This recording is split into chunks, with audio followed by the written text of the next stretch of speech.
उस गांव में एक अजीब नियम था। सूरज डूबने के बाद किसी का नाम नहीं लिया जाता था। न मां अपने बच्चे का नाम पुकारती थी, न पति अपनी पत्नी का, न कोई दोस्त अपने दोस्त को। शाम होते ही गांव की गलियां खाली हो जाती थीं, दरवाजे बंद हो जाते थे और हर घर के अंदर एक अजीब सी खामोशी फैल जाती थी।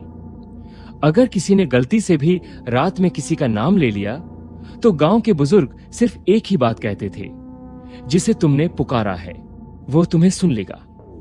लेकिन गांव में रहने वाले लोग जानते थे कि असली डर इससे कहीं ज्यादा भयानक था। अगर रात में तुम्हारा नाम किसी ऐसी जगह से सुनाई दे जहां कोई मौजूद ही नहीं है, तो उस आवाज का जवाब कभी मत देना, क्योंकि जो उस आवाज को जवाब देता था उसकी आवाज धीरे धीरे बदलने लगती थी। पहले उसे लगता कि गले में खराश है, फिर उसकी आवाज में किसी और की हल्की सी मिलावट आने लगती और कुछ दिनों बाद वह इंसान अपने ही घर वालों को पहचानना बंद कर देता। लेकिन अमन को इन बातों पर विश्वास नहीं था। उसे लगता था कि गांव के लोग अंधविश्वासी हैं। उसे क्या पता था कि कुछ ही घंटों में उसका अपना विश्वास उसकी सबसे बड़ी गलती बनने वाला था। अमन लगभग 8 साल बाद अपने पैतृक गांव देवगढ़ वापस आया था। शहर में नौकरी करने के बाद वह बहुत कम ही गांव आता था। उसके माता पिता अब इस दुनिया में नहीं थे और गांव में उसके चाचा और छोटा भाई रोहन ही उसके सबसे करीबी रिश्तेदार थे। देवगढ़ एक ऐसा गांव था जिसे चारों तरफ से घने जंगल और ऊंची पहाड़ियां घेरे हुए थीं। गांव से कुछ दूर एक छोटी नदी बहती थी, जिसके किनारे बचपन में अमन और रोहन घंटों खेला करते थे। दिन के समय देवगढ़ बहुत खूबसूरत दिखाई देता था। मिट्टी के घर, खेतों में लहराती फसलें, पेड़ों पर बैठे पक्षी और पहाड़ियों के पीछे दिखाई देता नीला आसमान। लेकिन जैसे ही सूरज पश्चिम की पहाड़ियों के पीछे छिपने लगता, वही गांव बिल्कुल बदल जाता। लोग अपने काम जल्दी खत्म कर लेते, दुकानें बंद होने लगती, बच्चे घरों में चले जाते, महिलाएं दरवाजों पर पानी का छिड़काव करके अंदर चली जाती और सबसे अजीब बात, कोई भी किसी को नाम से नहीं पुकारता। अमन जब पहली शाम अपने चाचा के घर पहुंचा, तब सूरज डूबने में मुश्किल से 10 मिनट बाकी थे। आंगन में उसका छोटा भाई रोहन बैठा हुआ था। रोहन अब 17 साल का हो चुका था। अमन ने उसे देखते ही मुस्कुराकर कहा, रोहन, इधर आ, कितने साल बाद मिल रहे हैं। अमन की आवाज सुनते ही आंगन में बैठे 3 बुजुर्ग अचानक चुप हो गए। चाचा ने तुरंत अमन की तरफ देखा और गंभीर आवाज में बोले, सूरज डूबने वाला है, नाम मत लेना। अमन को बात अजीब लगी। उसने हंसते हुए कहा, चाचा, ये कौन सा नया नियम है? चाचा ने उसकी तरफ देखा। उनके चेहरे पर बिल्कुल हंसी नहीं थी। उन्होंने धीरे से कहा, नया नहीं है, बहुत पुराना है। अमन ने पूछा, लेकिन क्यों? चाचा ने कोई जवाब नहीं दिया। उन्होंने बस घर का दरवाजा बंद कर दिया। अमन ने सोचा, गांव में रहकर लोगों का दिमाग थोड़ा अजीब हो गया है। रात को खाना खाने के बाद वह छत पर चला गया। आसमान में हजारों सितारे थे। शहर में रहने के कारण अमन ने इतने साफ सितारे कई सालों से नहीं देखे थे। वह छत की मुंडेर पर बैठकर पुराने दिनों को याद कर रहा था। तभी दूर जंगल की तरफ से उसे किसी की आवाज सुनाई दी। आवाज बहुत धीमी थी, इतनी धीमी कि पहले उसे लगा शायद हवा के कारण पेड़ों की आवाज है। फिर आवाज दोबारा आई, रो हन। अमन ने ध्यान से सुना। कुछ सेकंड बाद वही आवाज थोड़ी साफ सुनाई दी, रोहन। अमन तुरंत उठ खड़ा हुआ। वह सीढ़ियों से नीचे आया। रोहन आंगन में बैठा था। अमन ने उससे पूछा, तुमने भी सुना? रोहन ने हैरानी से पूछा, क्या? अमन ने कहा, किसी ने तुम्हारा नाम पुकारा। रोहन का चेहरा अचानक सफेद पड़ गया। उसने अमन का हाथ पकड़ लिया और बहुत धीमी आवाज में पूछा, भैया, आपने जवाब तो नहीं दिया? अमन ने कहा, नहीं, लेकिन तुम इतना डर क्यों रहे हो? रोहन ने कुछ नहीं कहा, बस दरवाजे की तरफ देखने लगा। फिर उसने धीरे से कहा, अच्छा हुआ आपने जवाब नहीं दिया। अमन ने पूछा, क्यों? रोहन ने कोई जवाब नहीं दिया। उस रात अमन को पहली बार लगा कि शायद इस गांव की कहानी में कुछ ऐसा है जिसके बारे में उसे नहीं बताया जा रहा। अगली सुबह वह गांव के सबसे बुजुर्ग आदमी हरिया काका के पास गया। हरिया काका की उम्र लगभग 70 साल थी। सफेद दाढ़ी, झुका हुआ शरीर और आंखों में ऐसा अनुभव जैसे उन्होंने जिंदगी में बहुत कुछ देखा हो। अमन ने उनसे सीधे पूछा, काका, रात में किसी का नाम लेने से यहां लोग इतना डरते क्यों हैं? हरिया काका कुछ देर उसे देखते रहे, फिर बोले, चल मेरे साथ। वह अमन को गांव के बाहर एक बहुत पुराने बरगद के पेड़ के पास ले गए। उस पेड़ की मोटी शाखाओं पर सैकड़ों लाल धागे बंधे हुए थे। कुछ धागे इतने पुराने थे कि उनके ऊपर धूल और काई जम चुकी थी। काका ने पेड़ की तरफ देखते हुए कहा, करीब 70 साल पहले इस गांव में एक लड़की रहती थी। उसका नाम था गौरी। अमन ने पूछा, क्या हुआ था उसके साथ? काका ने जवाब देने से पहले लंबी सांस ली, फिर बोले, एक रात गौरी जंगल में गई थी। उसके बाद वो वापस नहीं आई। फिर गांव वालों ने उसे बहुत खोजा। जंगल, नदी, पहाड़ी, मंदिर, हर जगह तलाश किया, लेकिन उसका कोई पता नहीं चला। 3 दिन बाद सबने मान लिया कि वो मर चुकी है। अमन ध्यान से सुन रहा था। काका ने आगे कहा, लेकिन चौथे दिन सुबह गौरी खुद गांव में वापस आ गई। अमन ने हैरानी से पूछा, फिर तो सब खुश हुए होंगे? काका ने सिर हिला दिया, नहीं। क्यों? क्योंकि जो लड़की वापस आई थी वो गौरी जैसी दिखती तो थी, लेकिन वो गौरी थी नहीं। अमन चुप हो गया। काका बोले, वो अपने परिवार को पहचान नहीं पा रही थी, अपनी मां को नहीं पहचानती थी, अपने भाई को नहीं पहचानती थी, यहां तक कि अपना नाम भी सुनकर कोई प्रतिक्रिया नहीं देती थी। अमन ने पूछा, उसके साथ जंगल में क्या हुआ था? काका ने जंगल की तरफ देखा। उसने सिर्फ एक बात कही थी। उसने कहा था कि जंगल में किसी ने उसकी आवाज चुरा ली। अमन को यह बात अजीब लगी। उसने पूछा, आवाज कैसे चोरी हो सकती है? काका ने कहा, हमें भी यही लगा था, लेकिन उसके बाद गांव में जो हुआ उसे कोई नहीं भूल पाया। अमन ने पूछा, क्या हुआ? काका बोले, रात में गांव के लोगों को उनकी आवाजें सुनाई देने लगी। किसी की मां की आवाज, किसी के पिता की आवाज, किसी मृत रिश्तेदार की आवाज। आवाजें उन्हें उनके नाम से बुलाती थीं। जो जवाब देता उसकी आवाज बदल जाती। अमन ने हल्की हंसी के साथ कहा, काका, ये तो डराने वाली कहानी है। काका ने उसकी तरफ सीधा देखा। अगर कहानी होती तो आज भी पूरा गांव सूरज डूबने के बाद अपने नाम बोलने से नहीं डरता। उस दिन अमन ने उनकी बात को गंभीरता से नहीं लिया, लेकिन रात होते ही उसे काका की बातें याद आने लगी। उस रात उसने तय किया कि वह जागता रहेगा। वह देखना चाहता था कि आखिर रात में होता क्या है। चाचा और रोहन सो चुके थे। घर के बाकी हिस्से में भी पूरी खामोशी थी। अमन अपने कमरे में बिस्तर पर लेटा हुआ था। मोबाइल उसके पास रखा था। घड़ी में 12:30 हुए। बाहर अचानक कुत्तों के भौंकने की आवाज आने लगी। एक कुत्ता भौंका, फिर दूसरा, फिर तीसरा। अचानक सारे कुत्ते एक साथ चुप हो गए। इतना गहरा सन्नाटा छा गया कि अमन को अपनी सांसों की आवाज तक सुनाई देने लगी। उसने मोबाइल उठाकर समय देखा, 12:32। तभी कमरे के अंदर से बहुत धीमी आवाज आई, अमन। अमन का शरीर एकदम जम गया। उसने सोचा शायद उसे भ्रम हुआ है। कुछ सेकंड बाद फिर वही आवाज आई, अमन। इस बार आवाज और साफ थी। अमन ने कमरे में चारों तरफ देखा। खिड़की बंद थी, दरवाजा अंदर से बंद था। कमरे में उसके अलावा कोई नहीं था। उसने धीरे से कहा, कौन? लेकिन तभी उसे याद आया कि रात में जवाब नहीं देना चाहिए। उसने तुरंत अपना मुंह बंद कर लिया। कुछ सेकंड तक खामोशी रही। फिर आवाज आई, अमन। इस बार आवाज उसके बिस्तर के नीचे से आई थी।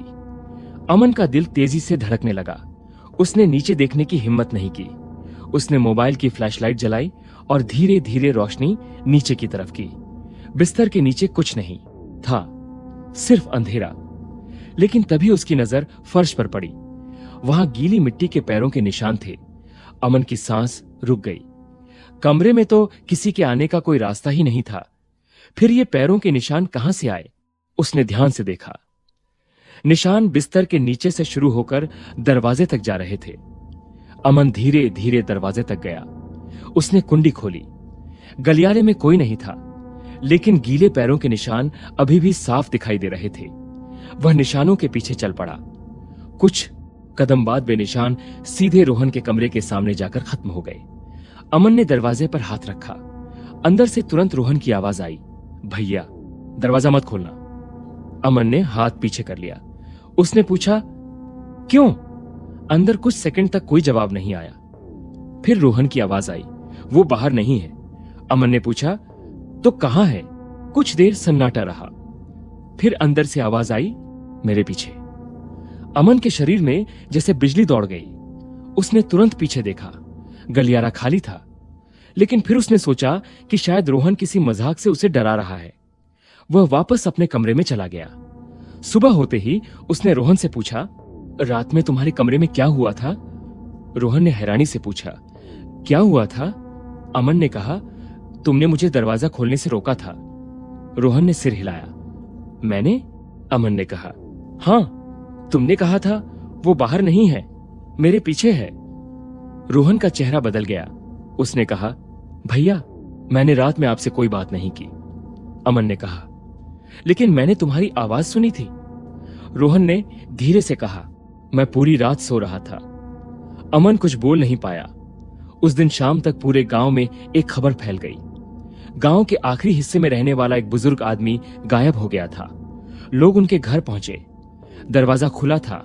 घर के बाहर उनकी चप्पलें पड़ी थीं। अंदर उनका बिस्तर वैसा ही था जैसे वह अभी उठकर गए हों, लेकिन वह खुद कहीं नहीं थे। दीवार पर कोयले से सिर्फ एक शब्द लिखा था, सुना। हरिया काका ने वो शब्द देखा और तुरंत सबको घर से बाहर आने को कहा। अमन ने पूछा, काका क्या हुआ? काका ने कहा, अब वो किसी का नाम सुन चुका है। अमन ने पूछा, कौन? काका ने जंगल की तरफ देखा, जिसे इतने सालों से हम जगने नहीं दे रहे थे। उस रात अमन ने चाचा से सच बताने की जिद की। चाचा बहुत देर तक चुप बैठे रहे। आखिर उन्होंने कहा, गौरी की कहानी पूरी नहीं है। अमन ने पूछा, और क्या हुआ था?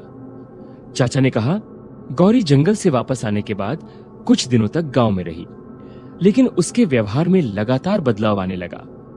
कभी वो घंटों एक ही जगह बैठी रहती, कभी बिना वजह जंगल की तरफ देखती, और कभी रात में अपने ही घर के बाहर खड़ी होकर किसी को पुकारती।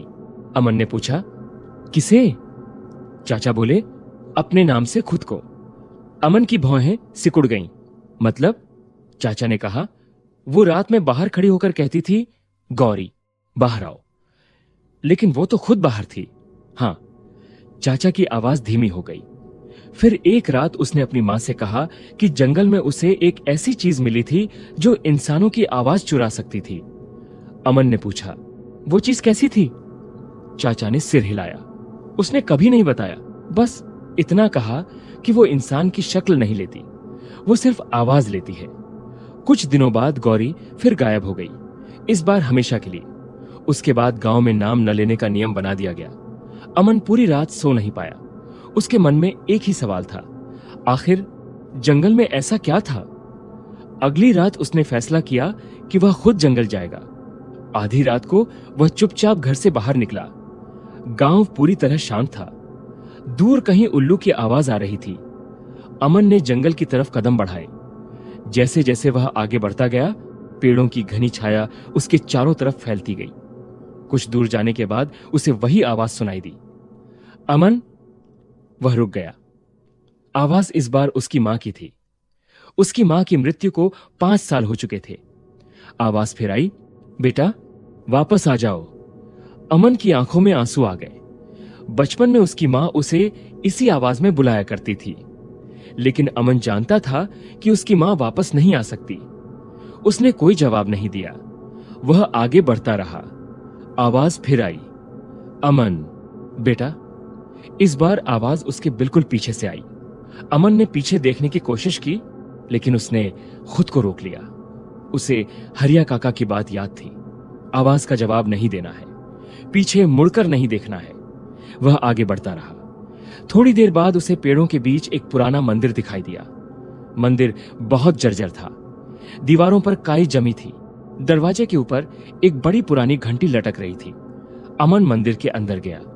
वहां घना अंधेरा था। उसने मोबाइल की रोशनी जलाई।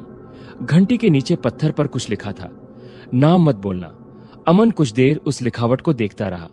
फिर उसे मंदिर के पीछे एक कार पत्थर के छोटी सी गुफा दिखाई दी। गुफा का रास्ता इतना संकरा था कि उसे झुककर अंदर जाना पड़ा। अंदर की हवा बहुत ठंडी थी। जैसे जैसे वह आगे बढ़ा, उसे दीवारों पर अजीब निशान दिखाई देने लगे। पहले एक नाम, फिर दूसरा, फिर तीसरा। कुछ नाम पुराने थे, कुछ ऐसे लग रहे थे जैसे हाल ही में लिखे गए हों। अमन ने मोबाइल की रोशनी दीवार पर घुमाई। अचानक उसकी नजर सबसे नीचे लिखे एक नाम पर पड़ी, अमन। उसकी सांस रुक गई। उसने हाथ से उस नाम को छूने की कोशिश की। मिट्टी अभी भी गीली थी, यानी वह नाम कुछ ही समय पहले लिखा गया था। तभी गुफा के अंदर से आवाज आई, अमन। वह तेजी से पलटा। अंधेरे में एक आकृति खड़ी थी। लंबे बाल, सफेद कपड़े, झुका हुआ सिर। अमन कुछ कदम पीछे हट गया। आकृति धीरे धीरे आगे आई। जब चांदनी गुफा के मुहाने से उसके चेहरे पर पड़ी तो अमन ने उसे पहचान लिया। वह गौरी थी। वही चेहरा, वही उम्र, जैसे समय उसके ऊपर से गुजर ही नहीं पाया हो। अमन ने कांपते हुए पूछा, तुम गौरी हो? गौरी ने उसकी तरफ देखा। उसकी आंखों में अजीब सी उदासी थी। उसने कहा, तुम यहां क्यों आए हो? अमन ने पूछा, इन दीवारों पर लोगों के नाम किसने लिखे? गौरी ने कहा, मैंने नहीं लिखे। अमन ने पूछा, तो किसने? गौरी ने उसकी तरफ देखकर कहा, तुमने। अमन पीछे हट गया। मैं तो पहली बार यहां आया हूं। गौरी ने गुफा की दीवार की तरफ इशारा किया। तुम पहली बार अपने शरीर के साथ आए हो। अमन कुछ समझ नहीं पाया। उसने पूछा, क्या मतलब? गौरी ने कहा, तुम्हारी आवाज पहले भी यहां आई थी। अमन का चेहरा पीला पड़ गया। गौरी ने पूछा, तुम्हें अपना बचपन याद है? अमन कुछ देर चुप रहा। फिर अचानक उसके दिमाग में एक पुरानी याद चमकी। जब वह लगभग 6 साल का था, एक रात वह गांव से गायब हो गया था। उसे अगले दिन जंगल के पास पाया गया था। उसकी मां पूरी रात उसे ढूंढती रही थी, लेकिन अमन को उस रात की कोई याद नहीं थी। उसने गौरी से पूछा, उस रात मेरे साथ क्या हुआ था? गौरी ने कहा, तुम्हें किसी ने बुलाया था। किसने? तुमने खुद। अमन ने सिर हिलाया। मैंने किसी को नहीं बुलाया था। गौरी ने कहा, तुमने अपना नाम लिया था। अमन चुप हो गया। गौरी ने धीरे से कहा, यही उसकी ताकत है। वो तुम्हारी आवाज में तुम्हारा नाम सुनाती है, फिर तुम खुद ही जवाब देते हो, और जब तुम जवाब देते हो तुम्हारी आवाज उसके पास चली जाती है। अमन ने पूछा, फिर मेरी आवाज मेरे पास कैसे आई? गौरी ने कहा, वो तुम्हारे पास वापस आई ही नहीं। अमन की रीढ़ में ठंडक दौड़ गई। तो गौरी ने उसकी तरफ देखा, जो आवाज तुम आज इस्तेमाल कर रहे हो वो तुम्हारी नहीं है। अचानक गुफा की दीवारों से धीमी आवाजें आने लगी। पहले एक, फिर दो, फिर दर्जनों। अमन, अमन, अमन। हर आवाज अलग थी। किसी में रोने की आवाज थी, किसी में हंसी, किसी में गुस्सा, किसी में डर। फिर अमन ने अपनी मां की आवाज सुनी, बेटा। फिर रोहन की आवाज, भैया। फिर चाचा की आवाज, अमन। और अंत में उसकी अपनी आवाज, अमन पीछे देख। अमन ने पीछे देखने से खुद को रोक लिया, लेकिन अचानक उसकी नजर जमीन पर पड़ी। उसके पैरों के पास एक परछाई थी। फिर उसने देखा कि उसके पीछे दूसरी परछाई भी थी। वह परछाई इंसान जैसी थी, लेकिन उसका शरीर किसी के साथ मेल नहीं खा रहा था। अमन ने डरते हुए गौरी की तरफ देखा। गौरी ने कहा, अब वो तुम्हारे साथ है। अमन ने पूछा, इसे रोकने का कोई तरीका है? गौरी ने कहा, है। क्या? किसी का नाम मत लेना। अमन ने पूछा, बस इतना? गौरी ने सिर हिलाया। नहीं, अपनी आवाज का इस्तेमाल भी मत करना। अमन ने पूछा, लेकिन मैं बोलूंगा कैसे? गौरी ने पहली बार मुस्कुराकर कहा, यही तो वो चाहता है। अचानक गुफा की सारी आवाजें बंद हो गईं। कुछ सेकंड तक बिल्कुल खामोशी रही। फिर पीछे से अमन की मां की आवाज आई, बेटा मेरी तरफ देखो। अमन की आंखों में आंसू आ गए। उसने आंखें बंद कर ली। आवाज फिर आई, मैं तुम्हारी मां हूं। अमन ने कोई जवाब नहीं दिया। फिर आवाज बदल गई। अब वह रोहन की आवाज थी। भैया, मुझे छोड़कर मत जाओ। अमन का दिल टूटने लगा, लेकिन उसने फिर भी कोई जवाब नहीं दिया। अचानक आवाज बहुत भारी हो गई। अमन, इस बार उसकी अपनी आवाज थी। तुम्हें लगता है कि तुम मुझसे बच जाओगे? अमन ने आंखें बंद रखीं। फिर आवाज उसके बिल्कुल कान के पास आई।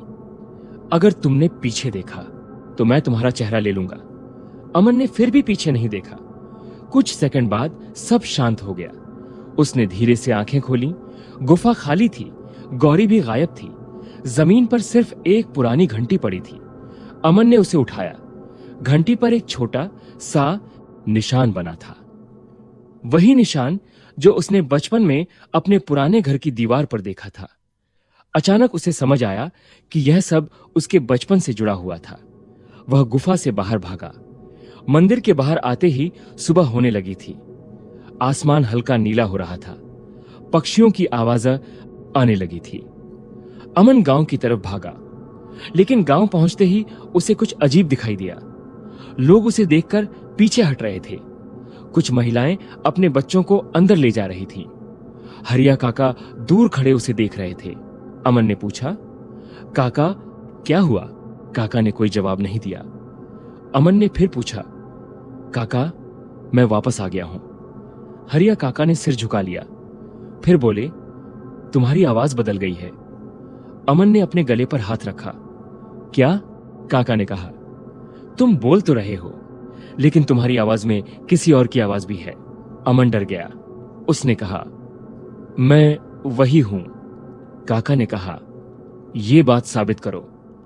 अमन ने पूछा, कैसे? काका ने कहा, मुझे मेरा नाम लेकर बुलाओ। अमन चुप हो गया। उसे याद आया, रात के बाद किसी का नाम लेना मना था। काका ने कहा, देखा, तुम नहीं बुला सकते। अमन ने कहा, मैं जानता हूं। काका ने सिर हिलाया, नहीं, तुम नहीं जानते। फिर उन्होंने कहा, अब वो तुम्हारे अंदर है। उसी दिन अमन को गांव छोड़ने के लिए कहा गया। चाचा ने उसे गले लगाया। रोहन रो रहा था, लेकिन किसी ने उसका नाम नहीं लिया। अमन बस इतना कह पाया, मैं वापस नहीं आऊंगा। उसकी आवाज में दो अलग अलग आवाजें थीं, एक उसकी अपनी, दूसरी किसी अजनबी की। वह शहर वापस चला गया। कई महीने बीत गए। अमन ने सोचा कि शायद सब खत्म हो गया है। उसने नौकरी शुरू कर दी। शहर की भीड़ में उसे लगा कि गांव की वह घटना सिर्फ एक बुरा सपना थी। लेकिन रात को जब वो अकेला होता, उसे कभी कभी अपने कमरे के बाहर किसी के चलने की आवाज सुनाई देती। कभी कोई धीरे से उसका नाम पुकारता, कभी उसकी मां की आवाज आती, कभी रोहन की। लेकिन अब अमन किसी आवाज का जवाब नहीं देता था। एक रात लगभग 2 बजे उसका फोन बजा। स्क्रीन पर रोहन का नंबर था। अमन ने फोन उठाया। दूसरी तरफ रोहन रो रहा था। उसने कहा, भैया, गांव में फिर से लोग रात में नाम सुन रहे हैं। अमन चुप रहा। रोहन ने कहा, कई लोग कह रहे हैं कि उन्हें अपनी ही आवाज बाहर से सुनाई देती है। अमन ने पूछा, चाचा ठीक है? रोहन कुछ सेकंड चुप रहा, फिर बोला, चाचा, और उसकी आवाज टूट गई। अमन समझ गया कि कुछ हुआ है। उसने पूछा, क्या हुआ? रोहन ने कहा, वो भी रात में किसी की आवाज सुनते हैं। अमन ने कहा, उन्हें कोई जवाब देने मत देना। रोहन बोला, लेकिन भैया, एक समस्या है। अमन ने पूछा, क्या? रोहन ने बहुत धीमी आवाज में कहा, वो आवाज अब हमारे घर के अंदर से आती है। अमन कुछ बोल नहीं पाया। फिर रोहन ने पूछा, भैया, ये सब खत्म कैसे होगा? अमन ने बहुत धीमी आवाज में कहा, नाम मत लेना। फोन के दूसरी तरफ कुछ सेकंड खामोशी रही। फिर रोहन ने पूछा, भैया, आपकी आवाज ऐसी क्यों लग रही है? अमन ने जवाब नहीं दिया, क्योंकि उसी समय उसके कमरे के बाहर से उसकी अपनी आवाज आई, अमन धीरे धीरे दरवाजे की तरफ देखने लगा। फोन पर रोहन की आवाज आई, भैया, आपके पीछे कौन खड़ा है? अमन का शरीर जम गया। उसने धीरे धीरे पीछे देखने की कोशिश की। कमरे में कोई नहीं था, लेकिन दीवार पर उसकी परछाई अकेली नहीं थी। उसके पीछे एक दूसरी परछाई खड़ी थी। वह परछाई धीरे धीरे अपना सिर झुका रही थी। अमन ने फोन को कसकर पकड़ लिया। रोहन फोन पर चिल्लाया, भैया पीछे मत देखना। लेकिन अब बहुत देर हो चुकी थी। दूसरी परछाई ने अपना हाथ उठाया। अमन की परछाई ने हाथ नहीं उठाया। फिर दीवार पर दूसरी परछाई ने अपना मुंह खोला। कोई आवाज नहीं निकली, लेकिन फोन के अंदर से आवाज आई, अब अगला नाम किसका लें? अमन ने फोन नीचे गिरा दिया। उसी समय कमरे की लाइट बंद हो गई। अंधेरे में उसे अपनी ही सांसों की आवाज सुनाई देने लगी। फिर दरवाजे पर 3 दस्तक हुई। थक थक थक। अमन ने दरवाजे की तरफ देखा। बाहर से उसकी मां की आवाज आई, बेटा दरवाजा खोलो। अमन की आंखों में आंसू आ गए। लेकिन इस बार उसे डर से ज्यादा एक बात समझ आ गई थी। वह चीज अब सिर्फ गांव में नहीं थी, वह शहर तक आ चुकी थी।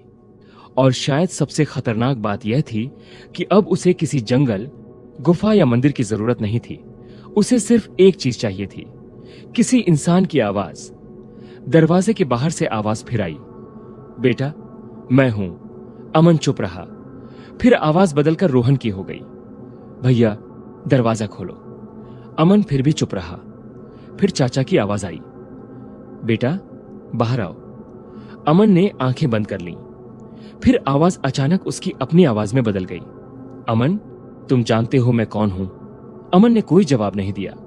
कुछ देर बाद दरवाजे पर दस्तक बंद हो गई। कमरे में फिर सन्नाटा छा गया। अमन ने राहत की सांस ली, लेकिन तभी उसका फोन अपने आप चालू हो गया। स्क्रीन पर एक ऑडियो रिकॉर्डिंग दिखाई दी। रिकॉर्डिंग का नाम था अमन। उसने रिकॉर्डिंग शुरू नहीं की थी, फिर भी फोन से उसकी अपनी आवाज सुनाई दी। अगर तुम ये सुन रहे हो तो समझो मैं अब तुम्हारे अंदर नहीं हूं। अमन ने हैरानी से फोन देखा।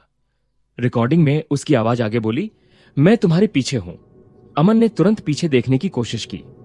दीवार पर सिर्फ एक परछाई थी, लेकिन वह परछाई अमन की नहीं थी, वह किसी और की थी। फिर फोन से आवाज आई, अगली बार जब कोई तुम्हारा नाम ले जवाब मत देना। कुछ सेकंड की खामोशी के बाद आवाज फिर आई, क्योंकि इस बार आवाज बाहर से नहीं आएगी। अमन का दिल तेजी से धड़कने लगा। तभी कमरे के अंदर से एक बहुत धीमी आवाज आई, अमन। अमन ने आंखें बंद कर लीं। आवाज फिर आई, अमन। इस बार वह आवाज उसके बिल्कुल पास थी, इतनी पास कि उसे लगा जैसे कोई उसके कान के अंदर फुसफुसा रहा हो। लेकिन अमन ने जवाब नहीं दिया। तभी एक आखिरी आवाज आई। वह उसकी अपनी आवाज थी, अमन अपना नाम मत भूलना। अगले ही पल कमरे की लाइट वापस जल गई। सब कुछ सामान्य था। दरवाजा बंद था, खिड़की बंद थी, कमरे में कोई नहीं था। लेकिन आईने में अमन अकेला नहीं था। उसके पीछे गौरी खड़ी थी। उसने आईने के अंदर से सिर्फ एक शब्द कहा, भागो। अमन ने तुरंत पीछे देखा, वहां कोई नहीं था। जब उसने फिर आईने की तरफ देखा, गौरी गायब थी। लेकिन आईने पर धुंध जम चुकी थी। उस धुंध पर धीरे धीरे अक्षर बनने लगे। अब वो गांव में नहीं है। अमन ने डरते हुए पढ़ा। फिर दूसरा वाक्य उभरा, वो आवाज बन चुका है। और आखिर में तीसरा वाक्य लिखा, जिसकी आवाज सुनोगे उस पर भरोसा मत करना। अमन पीछे हट गया। तभी उसके फोन पर एक नया मैसेज आया। मैसेज किसी अनजान नंबर से था। उसमें सिर्फ एक लाइन लिखी थी, अमन तुमने मेरा नाम क्यों नहीं लिया? अमन ने फोन हाथ से गिरा दिया। उसी क्षण उसके कमरे के बाहर से कई आवाजें एक साथ आने लगीं। उसकी मां की आवाज, रोहन की आवाज, चाचा की आवाज, हरिया काका की आवाज, गौरी की आवाज और सबसे अंत में उसकी अपनी आवाज। सब एक साथ उसका नाम पुकार रहे थे, अमन अमन अमन। अमन ने अपने कान बंद कर लिए, लेकिन आवाजें बाहर से नहीं आ रही थीं, वे उसके अंदर से आ रही थीं। उस रात के बाद देवगढ़ गांव में एक नया नियम बना। अब रात में किसी का नाम लेना तो दूर, लोग रात में अपने घर के अंदर भी अपनी आवाज में बात नहीं करते थे। बच्चों को सिखाया जाता था कि अगर रात में कोई उन्हें उनके नाम से पुकारे तो जवाब नहीं देना। अगर आवाज मां की हो तब भी नहीं, अगर आवाज पिता की हो तब भी नहीं, अगर आवाज किसी ऐसे इंसान की हो जिसे वे बहुत प्यार करते हों तब भी नहीं।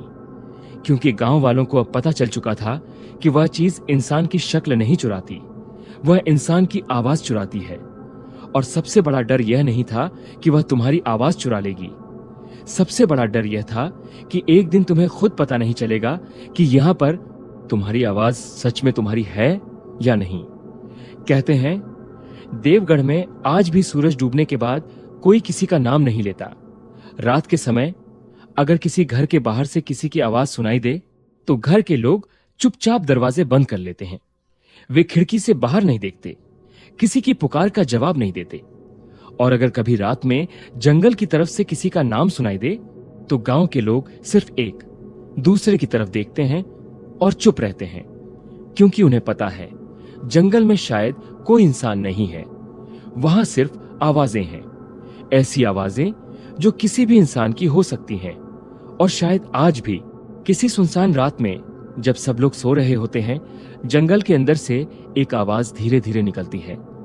पहले बहुत धीमी, फिर थोड़ी साफ, फिर बिल्कुल तुम्हारी अपनी आवाज में। और वो कहती है, अपना नाम बोलो। अगर कभी तुम्हें भी रात में अपने नाम की आवाज सुनाई दे तो एक बात याद रखना, आवाज चाहे कितनी भी जानी पहचानी क्यों ना हो, जवाब मत देना। क्योंकि हो सकता है उस अंधेरे में तुम्हें बुलाने वाला कोई इंसान ना हो सकता है वो सिर्फ तुम्हारी आवाज सुनना चाहता हो। और जिस दिन तुमने उसे जवाब दे दिया, उस दिन शायद तुम्हारी आवाज तुम्हारी नहीं रहेगी।